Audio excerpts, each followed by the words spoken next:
জি আপু, এই যে আপনারা ব্যক্তিগতভাবে আপনার এন্ড থেকে যদি একটু জিজ্ঞেস করি যে এমন কোনো অভিজ্ঞতার সম্মুখীন হয়েছেন যেখানে নারী হিসেবে আপনাকে বাড়তি চ্যালেঞ্জ নিতে হয়েছে? এটা আসলে আমি হচ্ছে দিনাজপুরের মেয়ে, আমার বাসা হচ্ছে দিনাজপুর।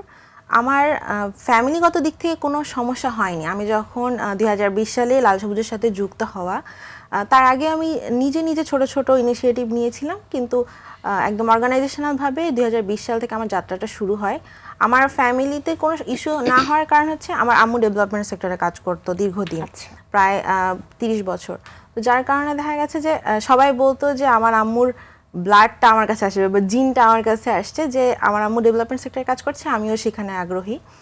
তো আমার ফ্যামিলিগত থেকে কোনো ঝামেলা হয়নি। বাট যখন আমি কাজ শুরু করি দিনাজপুরে, দিনাজপুরে যখন আমি ভলান্টিয়ারিজমটা শুরু করি, আমি ছিলাম ওইখানকার লিড।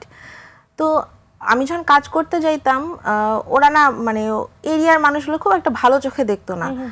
ইভেন এমন হতো আমার আব্বুকে বলতেছে তোমার মেয়ে এগুলা কেন করে, সামনে বিয়ে শাদী করতে হবে, এগুলা করলে তো আসলে মেয়ে ছেলে পাওয়া মুশকিল।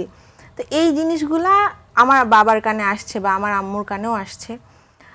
সেগুলো আসলে আমার আব্বু আম্মু সেভাবে গুরুত্ব সহকারে নেয়নি, এবং তারা হয়তো তাদের মতো করে তাদেরকে বুঝিয়েছে।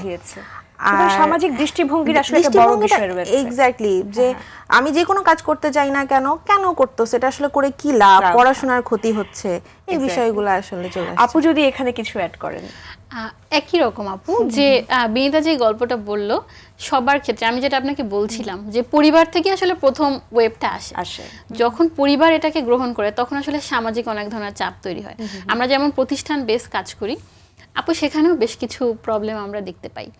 আমরা যখন একটা প্রতিষ্ঠানের কাছে যাই, ধরুন শিক্ষা প্রতিষ্ঠানে আমরা গেলাম, সেখানে তারা অনেকেই খুব সুন্দরভাবে আমাদেরকে গ্রহণ করে, বা আমাদের যারা কাজ করে ভলান্টিয়াররা আছে সবাইকে গ্রহণ করে। কিন্তু কিছু কিছু জায়গায় ধরেন 20% এরকম আমরা শুনতে পাই যে তারা আসলে এটাকে পছন্দ করছে না। তারা চাচ্ছে না যে এরকম একটা টিম তৈরি হোক বা অনেকগুলো ছেলে মেয়ে একত্রিত হোক।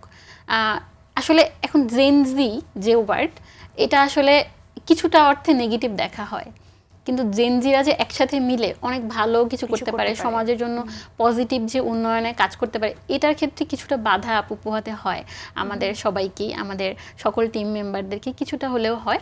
তবে এটার পিছনে একটা আশার বাণী হচ্ছে কিছু শুভাকাঙ্ক্ষী থাকেন যারা এখনো বোঝেন যে এই কাজগুলোর মাধ্যমে আসলে সমাজের বড় একটা পরিবর্তন আসবে, এবং সেটা ইতিবাচক পরিবর্তনই আসবে।